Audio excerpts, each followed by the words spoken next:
തദ്ദേശ തെരഞ്ഞെടുപ്പ് ഫലം വിലയിരുത്താൻ CPM തിരുവനന്തപുരം ജില്ലാ സെക്രട്ടേറിയറ്റ് യോഗം ഇന്ന് ചേരും.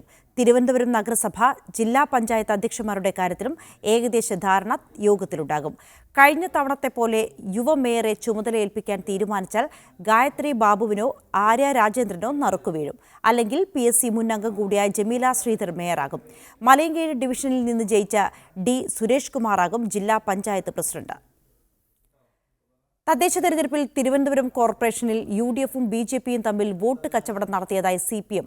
ചില വാർഡുകളിൽ CPMന് അപ്രതീക്ഷിത തോൽവിയുണ്ടായത് ഇതിനെ തുടർന്നാണെന്ന് CPM ജില്ലാ സെക്രട്ടറി ആനാവൂർ നാഗപ്പൻ ആരോപിച്ചു.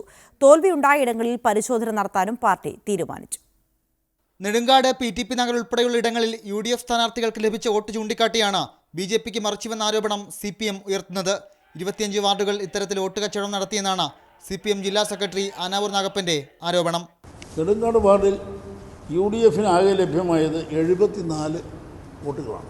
ഞങ്ങളുടെ ജില്ലാ കമ്മിറ്റി അംഗമാണ് അവിടെ മത്സരിക്കുന്നത് എന്നുള്ളത് കൊണ്ട് തന്നെ അവിടെ അവരെ പരാജയപ്പെടുത്താൻ ഏതാണ്ട് വോട്ട് സമ്പൂർണ്ണമായി വിറ്റുകളയുന്ന ജോലിയാണ് നെടുങ്കാട് കോൺഗ്രസ് സ്വീകരിച്ചത്.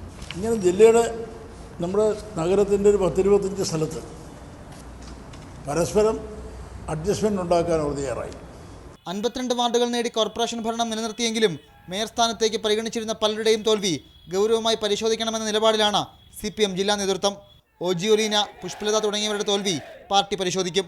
സംഘടനാപരമായ പരിശോധനയാണ് പാർട്ടി നടത്തുക. അനന്തു രാമചന്ദ്രൻ, മീഡിയ 1, തിരുവനന്തപുരം.